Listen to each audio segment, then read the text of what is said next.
Hey guys, SuperHorrorBro Mike here, and in today's video we are going to be unlocking each and every VHS tape, statue, and talking cutout found in Poppy Playtime Chapter 2. This video will be structured chronologically, so if you're using it as a guide, each secret appears in this video in the order it would during a typical playthrough. So sit back, relax, and let's unlock the secrets of this latest round in animated terror.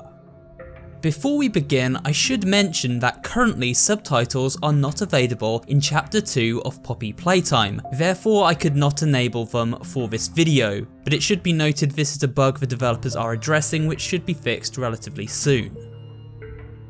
The first cutout is of Wuggy and is located at the beginning of the chapter just after we swing across the collapsed hallway for the first time and before collecting the key to Elliot Lewig's office.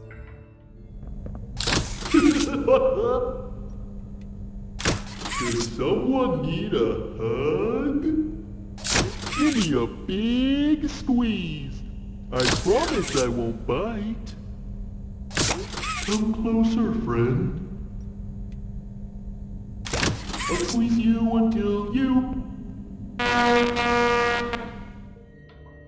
The first statue is sat in plain sight on the desk of Elliot Lewig's office, although your narrator overlooked it multiple times, thinking it as part of the scenery. This statue is a rendition of flower-based character Daisy. Just beyond this statue you'll find note number 1 and tape number 1 situated on Elliot's desk. First, let's read through the note. Experiment 814, notes. This experiment utilised a live rat. Rat was fed 3 portions daily for 2 weeks. At the end of the 2 weeks, the rat was killed and submerged in a poppy flower and preservation gel mixture. 1 week later, an electric shock was applied to the rat, still in the gel, in an attempt to revive it. The rat remained unresponsive. Analysis. I still believe in the potential of the poppy flower. Its unusual properties lend me to believe that the proper mixture and procedure could have life-altering properties. The poppy flower has, for a long time, carried heavy symbolism, and I don't believe that's for no reason. Perhaps something larger than a rat would yield different results. Now let's check out the tape. This tape gives us important background into the history of Playtime Co.'s founder Elliot Lewig, including a tragedy which occurred in his family, leading him to research into resurrection methods involving the poppy flower as detailed in the note. Playtime Co. is the product of a great man by the name of Elliot Lewig, divorced but a family man at heart. His sights were always set on bringing amazing toys to amazing children around the globe. Lewig spent countless hours in the factory, working overtime relentlessly in an attempt to continuously innovate and surprise. In the 1960s, an unfortunate family death had pushed Lewig down to his lowest. But with so much ambition, he rose back up and continued to fulfill his vision for the Playtime Co. toy factory. Lewig could never be content leaving a project unfinished. But just how did one man come to create such an astounding empire? How did he manage to stay determined even after suffering such a tragic loss? It all began in the fateful year of 19... The next cutout can be located as we enter the game station area. You'll see this interactable version of Mommy Longlegs standing to the left of the playground.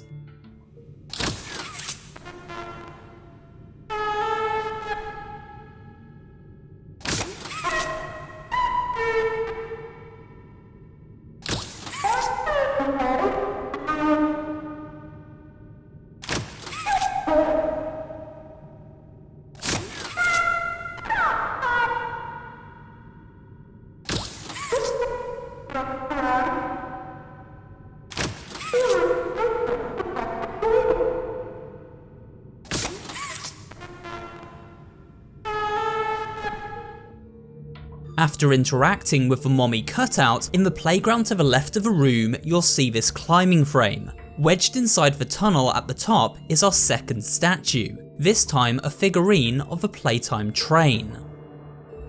Directly up the stairs at the far side of the station and to the right of the train, our third cutout is located, this time of the lovable Kissy Missy. Preparing for departure in 3, 2, 1. Choo-choo!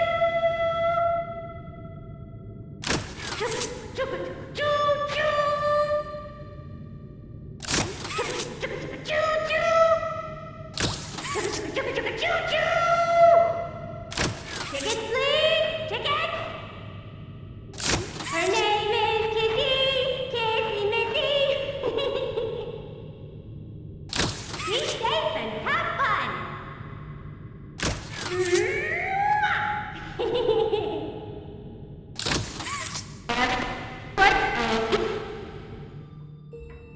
The next tape is located in the grab pack moulding room. You'll find it on this control panel. The tape is a tutorial for the green hand. Check it out.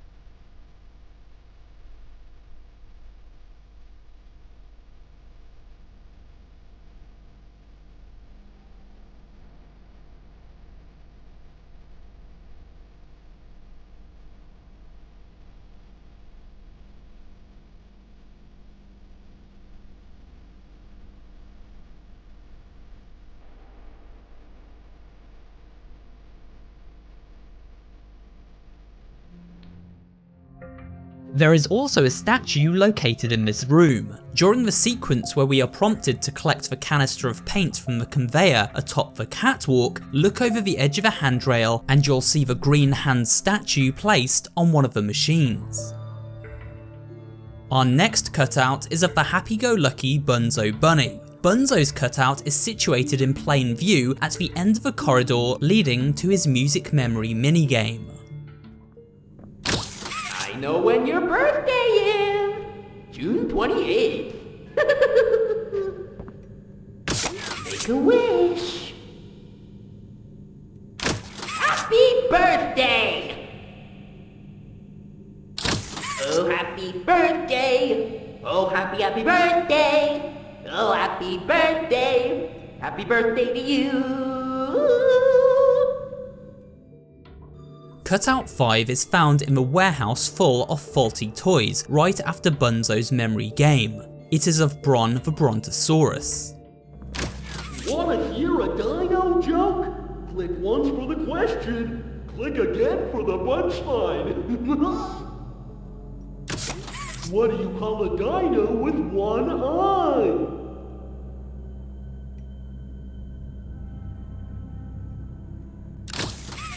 Do you think he saw us? Unfortunately, I was only able to encounter Bron on my first playthrough, where I didn't activate all of his audio cues. On revisits of the chapter, perhaps due to a bug, he was nowhere to be found. Also in this room, we can find one of the trickier to unlock figurines. This statue of Bunzo is sat inside a tray atop these boxes. In order to reach it, we must use the factory's loading claw. Simply drag the claw into position and then use the green hand to power it up and watch as it collects up the statue. Just be sure to pull it to a safe drop zone after. Hey presto, the Bunzo Bunny figurine is ours. Cutout 6 is our next unlockable, this time of Daisy the Flower, who has the following messages for us.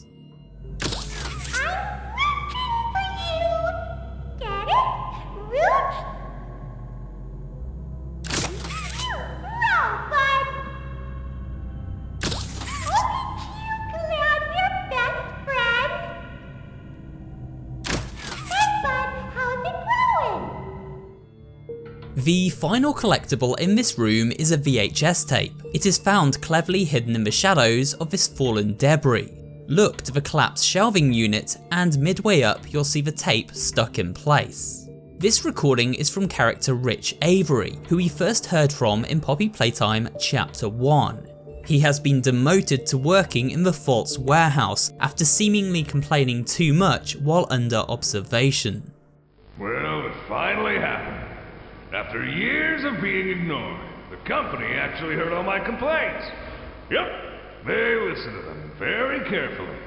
I guess my words must have really inspired them to take action. Because the next day I got demoted down here. To the freaking island of misfit toys! Why do I talk to myself? It seems this disgruntled worker really wasn't respected by management. His icon on this recording even modelled after failed prototype toy Sir Poops-a-Lot. After grappling up the broken stairwell leading on from the Wacka Wuggy minigame, you'll find Cutout 7 on the top floor. It is Candy Cat, who wants to be fed lots of candy, until she doesn't, and things become a little disturbing. Press the button to feed me candy. Nom nom nom. Feed me more. Nom nom nom nom. More candy. Nom nom nom nom nom. Okay, no more candy. My tummy's full. Nom nom nom. I said no more. Nom nom nom. Stop. Nom nom nom.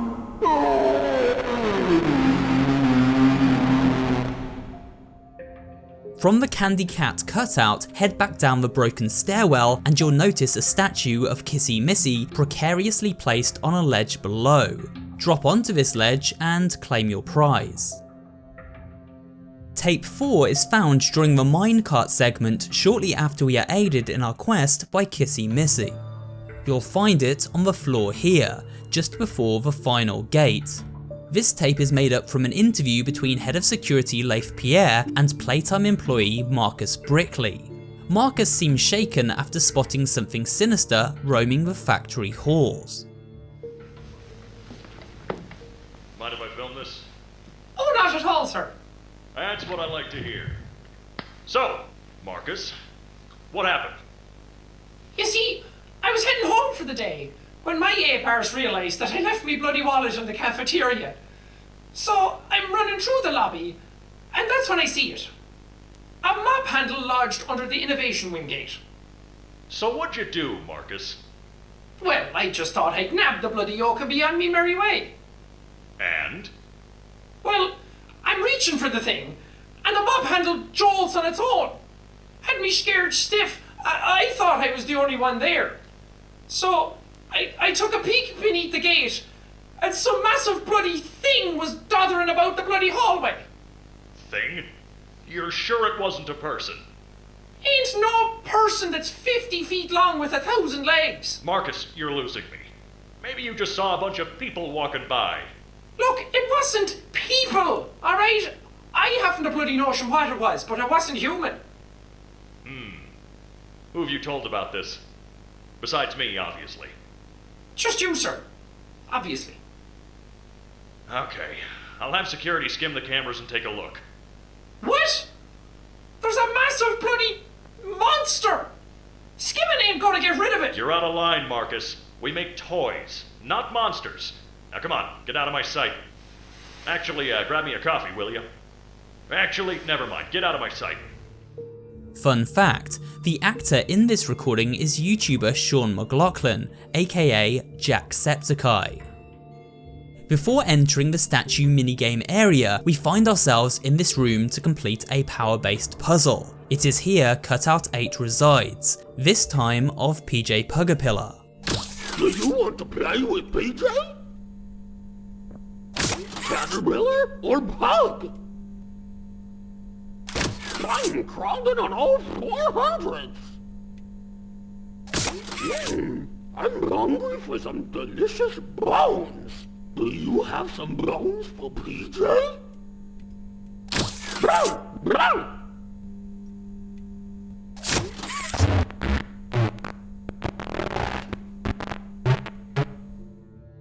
During the statue minigame where we are chased by PJ, we come to 3 tubes, easy, medium and hard. Of course, to unlock the secret statue, we are forced to take the hardest route. Crawl into the tunnel and eventually you'll come to a fork. To the left of this fork is the figurine, this time of PJ Pug-a-Pillar himself. After gracefully flinging ourselves through this window to escape the creepy caterpillar, we find ourselves in this derelict office environment. Before dropping down the hole, be sure to pick up the 2 notes found atop the desks in this area. The first note reads, Game Station Test Subject Assess Form. Subject name Michaela Hyssop. Proctor name Sarah Abel. Assigned toy Candy Cat. Trial 1 Music Memory. Performance, on a scale of 1 to 5, 3. Results.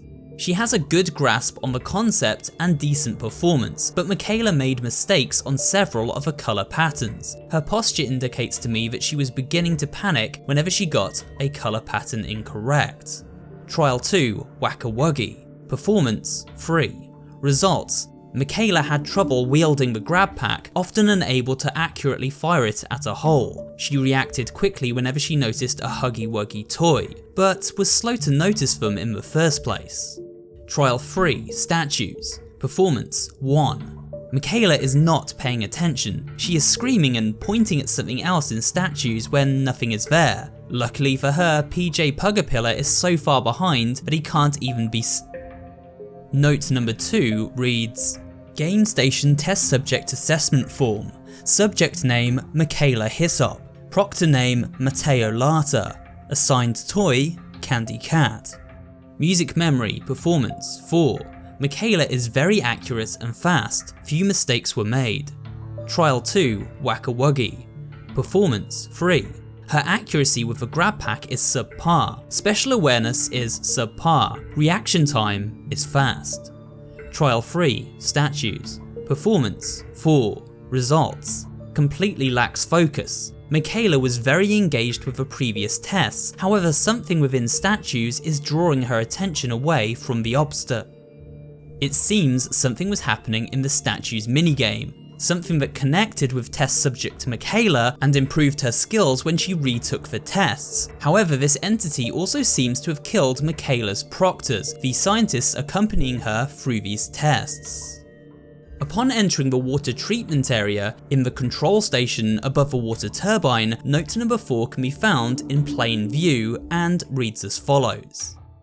Transfer request, experiment 1222, Mommy Longlegs. Subject, Marie Payne. Abilities, Mommy Longlegs has the unique ability to stretch any of her limbs for several hundred feet. This includes her fingers, arms, hair, neck, waist and legs. She's very hostile towards the staff, but is very motherly and acts warmly towards the other experiments. She is protective of them. Problem. The hostility is quickly becoming problematic, but perhaps there is a solution to put her in her place. Proposal. Mommy Longlegs would be perfect for facilitating everything with the children in the game station. She has the warmth that a mother should, and any rowdy child can learn to listen to their mother. It makes sense that her seeing these children daily would improve her behaviour, and it is very unlikely she will act out in front of the children. Have her transferred to high security maintenance immediately. Conditioning can begin. Tape 5 is also located in this room. On the water turbine in the centre of the room, you will see it hidden on the ledge below the game station walkway. You'll need to reach out with the grab pack hand from the edge of a platform to pick it up. This tape is from Jimmy Roth, a marketing expert who worked for Playtime Co. Jimmy, your work as Playtime Co.'s chief marketing officer has skyrocketed the company's profits. How do you do it? You know, it's not what you'd expect. It's the little things most people don't even think about. Like, take names, for example. Surprised people haven't realized this. You take the E sound, slap it on the end of a name, boom, you're making bank. Huggy, Mommy. Even Elliot knew this way back with Poppy. I guess I kind blue. of... Blue is huge, I'm telling you. What's your favorite color? Blue? I bet it's blue, right? It's blue? It's green. Okay, well, you're a special case. Most people would say blue. But seriously, marketing is not as easy as you think. I make it look easy. If there's anything Playtime Co. should be known for, it's not toys, it's marketing. Fun fact, Jimmy Roth is played by actor-director Eli Roth, most well known for his role in Quentin Tarantino's movie Inglourious Basterds, and as the director behind horror movies such as Hostel and Cabin Fever. Cutout 9 is of Catbee and can be found just outside the conveyor room here. Meow, meow, meow, meow, buzz. To be or not to be? That is the question. You and I were meant to be. Don't make me sting you. I'll do it. You need to get out of here. Just kidding! Go have fun! Statue 7 is found at the very top of this room, where we are tasked with collecting a Bunzo toy for the scanner. After rerouting the direction of the toys and reaching the top level, you'll see a statue of the Barry cart on this conveyor ahead. Reach out and grab it. Tape 6 is a tricky one as it is locked inside this power unit. Eagle-eyed players will notice it propped up against the side of a grate, just enough to be spotted by observant passers-by. To collect this cassette, we must lift the grate by connecting our grab pack to the power nodes and then reach inside before it closes. This tape contains a message from management, trying to alleviate concerns about a giant spider on the premises, this referring to Mommy Longlegs. The following is a pre-recorded announcement to address the many complaints regarding an alleged very, very big spider crawling around in the facility. The Playtime Corporation wants me to remind you all that spiders that big do not exist, and that if they did, quote, we would already be dead anyways, end quote. Regardless, you can all rest assured the company is sending some specialists down here to have a look around and relieve the constant whining. Complaining seems to be everyone's primary contribution to this company. It's just a spider. You are all safe. Please, please, carry on with your jobs. It seems the monstrous living toys were for a long time kept secret from general employees, and hidden in the lab beneath the factory. Cutout 10 is located just to the left of the video player in the same area. It is of Boogie Bot, who says the following. Let's boogie. Am I a real boy? The robot crossed the road. He was programmed to do it. I love you. Do you love me? Dance with me. The button hurts me.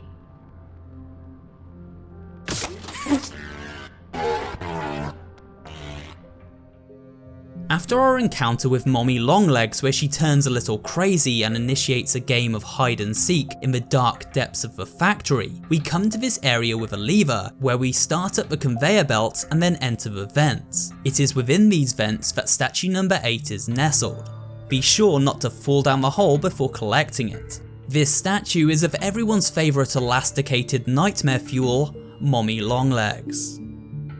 Note number 5 is found on the floor just after falling down the aforementioned hole in the vents. You'll see it directly in front of the emergency exit, and it reads as follows.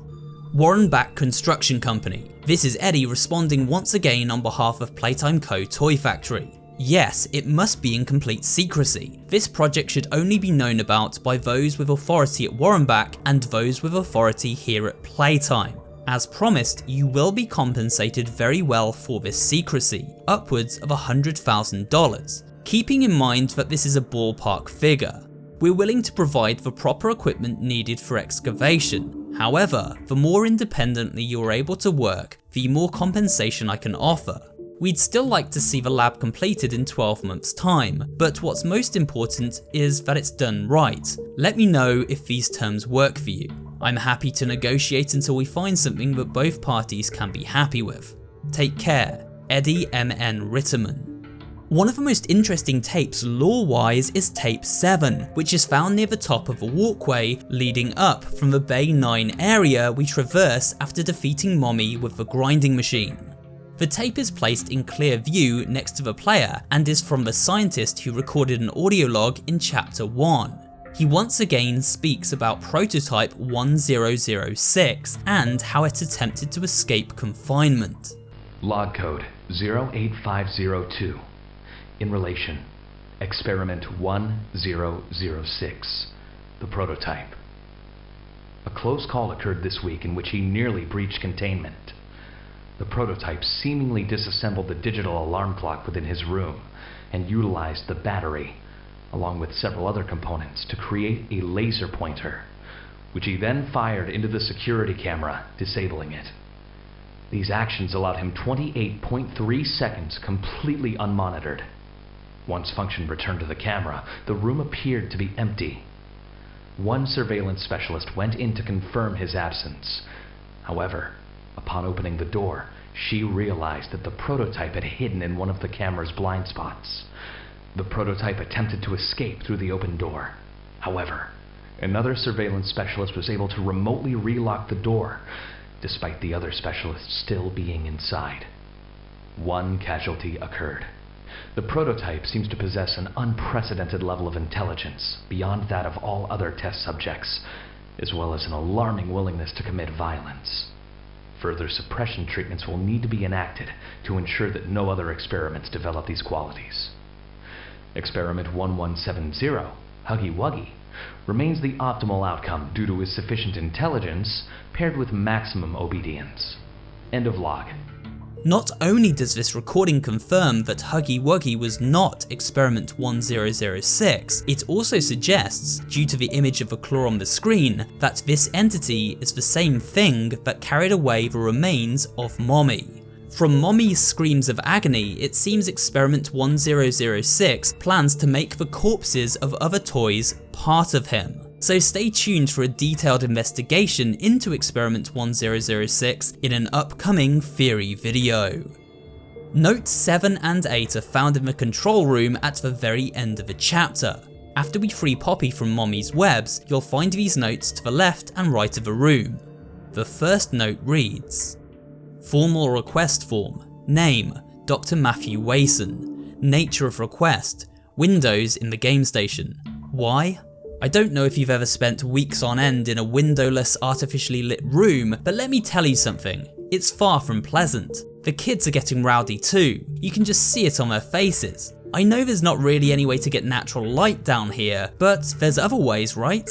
I'm thinking about fake windows all around. Do that and bam, there's some actual life down here. I saw it on TV last week. This underground place had fake windows, big lights behind glass. It makes the whole place feel sunlit. It's nice. You want everyone in the right headspace for these games, don't you? Do the right thing. Add windows. And the second note reads: Proctoring in the game station. Instructions: Start by reporting to the control station. Always keep a minimum distance of 20 yards away from Mommy Longlegs. The train will arrive with the children at 8 AM. All children will be gathered inside the game station all at once. The order of games should be Music Memory, Wacka Wuggy, then Statues. A series of bridges and doors from the control station should guide you through each game. Mommy Longlegs can assist in escorting the children to each game. Only one child should ever play a game at a time. Children who are not playing a game will wait in the game station. There is playground equipment to keep them entertained. Record each child's performance as it is relevant to each game. Music Memory: Composure, memory, pattern recognition. Wacka Wuggy: hand-eye coordination and reaction time. Statues: agility, strength and speed. Once the children have left for the day, return to the control station. Give all reports to Miss Stella Graber to sort through. And so we come to the end of this secrets video with one final and very well hidden collectible. This time the claw of Experiment 1006. As we leave the control room, directly in front of the entrance in the webbing of this support beam, we can see the shadow of statue number 9. Reach out, grab it, and complete your collection. And with that, we come to the end of this guide to unlocking the secrets, collectibles, and cutouts found in Poppy Playtime Chapter 2. Stay tuned in the coming weeks for more coverage of this chapter, including a look at the story, monsters, and a few theories to boot. For now, thanks for watching this video today. I hope you enjoyed it, and if you did, remember to leave a like, comment down below, and of course subscribe for more horror related content. And I will see you on the next video.